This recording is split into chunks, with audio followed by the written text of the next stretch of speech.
বাড়ির বাথরুম থেকে উদ্ধার হলো এক ব্যক্তির পচা গলা ঝুলন্ত মৃতদেহ। বৃহস্পতিবার এই ঘটনাকে ঘিরে ব্যাপক চাঞ্চল্য ছড়ালো মালদার পুখুরিয়া থানার কোকলামারি এলাকায়। জানা গেছে, মৃত ব্যক্তির নাম অজয় মণ্ডল, বয়স 50 বছর, বাড়ি কোকলামারি গ্রামে। এদিন সাত সকালে স্থানীয়রা তার বাড়ির আশপাশ থেকে পচা দুর্গন্ধ পান। এরপর তারা অজয় মণ্ডলের বাড়ির সামনে দাঁড়িয়ে তার নাম ধরে অনেক ডাকাডাকি করেন, কিন্তু কোনো সাড়া শব্দ না পেয়ে তালা খোলা ভেজানো অবস্থায় থাকা গ্রিল ঠেলে বাড়ির ভেতরে ঢোকেন। তারা গন্ধের উৎস খোঁজার চেষ্টা করেন, আর ঠিক তখনই স্থানীয়দের চোখ কপালে ওঠে। তারা লক্ষ্য করেন অজয় মণ্ডল মৃত অবস্থায় বাড়ির বাথরুমে ঝুলছেন। তার দেহে পচন ধরেছে, সেই দেহ থেকেই পচা দুর্গন্ধ বেরোচ্ছে। এই দৃশ্য দেখে স্থানীয়রা তৎক্ষণাৎ খবর দেন পুখুরিয়া থানায়। খবর পেয়ে পুলিশ ঘটনাস্থলে ছুটে যায়। প্রথমে পুলিশ মৃতদেহটি উদ্ধার করে ময়না তদন্তে পাঠায়, পরে ঘটনার তদন্ত শুরু করে। স্থানীয় এক বাসিন্দা জানান, জমিজমা সংক্রান্ত বিষয় নিয়ে অজয় মণ্ডলের সঙ্গে তার ভাই শঙ্কর মণ্ডলের দীর্ঘদিন ধরেই বিবাদ চলছিল। সেই বিবাদের কারণেই তার স্ত্রী তাকে ছেড়ে মেয়েকে নিয়ে বাপের বাড়িতে থাকতেন। তবে ফোনে অজয় তার মেয়ের সঙ্গে নিয়মিত যোগাযোগ রাখত। দিন কয়েক আগে তার মেয়ে তার বাড়িতে এসে দেখাও করে যায়। এরপর কিভাবে কি হলো কিছুই বুঝতে পারছেন না। আজকে আমি সকালে জমিতে জানতে পারলাম যে তোর ভাই কাকার ছেলে মানে ফাঁসি লেগে মারা গেছে। ওই জমি থেকে এসে হাটকোনায় শুনলাম আরও পরিষ্কারভাবে যে ও 3-4 দিন আগেই মরেছে। 4 দিন আগে আমার ওখানে পার্শ্বের বাড়িতে রং হচ্ছিল, যে ও আমার সঙ্গে কথা বলেছে। তার একদিন পরে দেখছি যে ওর মেয়ে এসেছিল এখানে, মেয়ে আর মেয়ের বান্ধবী, ও ঘর পরিষ্কার করছিল।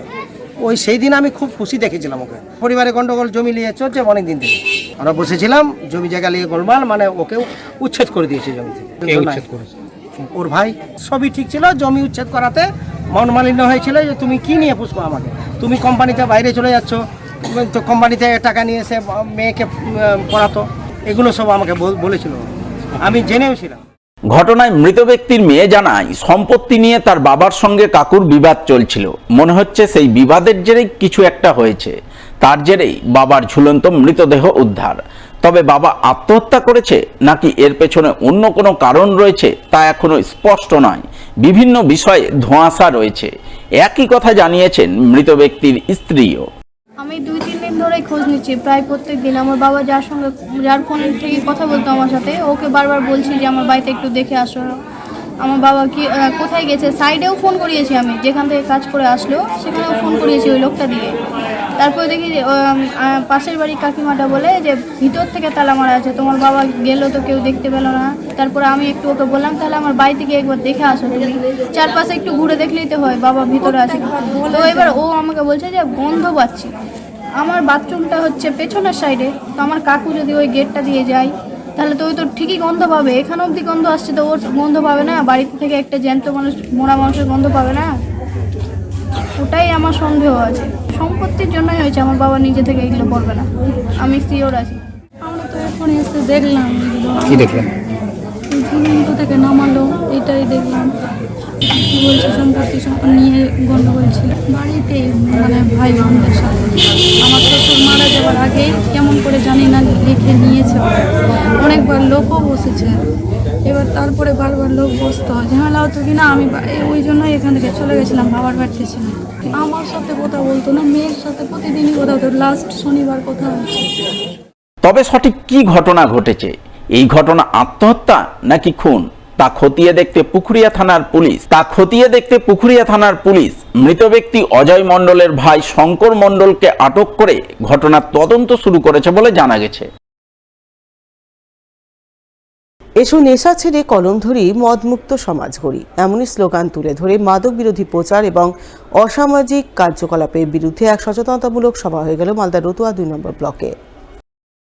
অল ইন্ডিয়া ইমাম অ্যাসোসিয়েশন রতুয়া 2 নম্বর ব্লক কমিটির উদ্যোগে সভা অনুষ্ঠিত হল মাগুরা শান্তিপুর এলাকায়। সভায় উপস্থিত ছিলেন পুখুরিয়া থানার OC Bapan Das, all India ইমাম অ্যাসোসিয়েশনের জেলা কমিটির চেয়ারম্যান আজিজুর রহমান সহ অন্যান্যরা। সভায় মাদকদ্রব্য সেবনের কুফল এবং মাদকদ্রব্য বর্জনের ব্যাপারে যুব সমাজকে সচেতন করা হয়। সেই সঙ্গে যুব সমাজকে বিভিন্ন অসামাজিক কর্মকাণ্ড ছেড়ে শিক্ষার আলোয় আলোকিত হওয়ার আহ্বান জানান উপস্থিত বিশিষ্টজনেরা। আজকে আমাদের কর্মসূচি ছিল, আমরা এই অসামাজিক কার্যকলাপ যেমন বাল্যবিবাহ এবং মাদকতা ধীরে ধীরে আমাদের সমাজকে করে করে খাচ্ছে।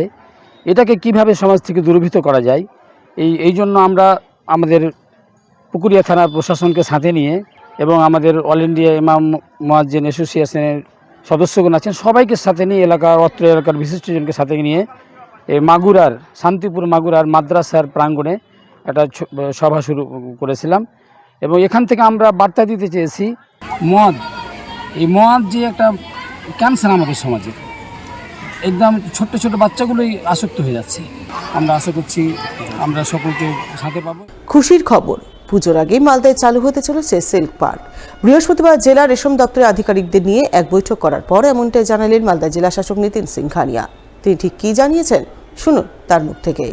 আজকে আমাদের সেরিকালচার ডিপার্টমেন্টের সব অফিসিয়ালসরা ছিলেন এবং যেহেতু মাননীয় মুখ্যমন্ত্রীর নির্দেশে সিল্ক পার্ক চালু হতে চলেছে, অলরেডি ওখানে যে প্লটসগুলো ছিল এবং স্টলসগুলো ছিল তার অ্যালটমেন্ট প্রসিজার কমপ্লিট হয়েছে। এখন ওনারা টাকা দিলেই আমরা শুরু করতে চলেছি। 1 অক্টোবর থেকে আমরা সিল্ক পার্ক স্টার্ট করছি এবং তার সঙ্গে এখানে সিড প্রোডাকশন, মানে সিড থেকে শুরু করে কোকুনস প্রোডাকশন মালদা জেলায় কী করে বাড়ানো যায় সেটা নিয়ে আজকে আলোচনা হয়েছে, কিছু প্রপোজালস রেডি করা হচ্ছে এবং আমাদের সেরিকালচার ডিপার্টমেন্টের যে স্টাফ স্ট্রেংথ সেটাও বাড়ানোর জন্য আজকে এখানে কথা হয়েছে। আমরা ডিপার্টমেন্টকে সেটা জানাবো এবং তার সাথে সাথে আরও বিভিন্ন অ্যাসপেক্টস, যে ইনস্ট্রুমেন্টস দেওয়া হয়, রিয়ারিং শেডস দেওয়া হয়, তার আজকে আলোচনা হয়েছে। কিছু নতুন এরিয়াজ সিল্কের জন্য যেখানে সিল্ক প্রোডাকশন হচ্ছে না মালদা জেলায়, তাদেরকে মোটিভেট করে আমরা কিছু ওয়ার্কশপস, ট্রেনিং প্রোগ্রামস প্ল্যান করেছি। উৎকর্ষ বাংলার মাধ্যমে আমরা চেষ্টা করছি যাতে ওভারঅল সিল্কের যে প্রোডাকশন আমাদের মালদা জেলায় সেটা বাড়ানো যায়।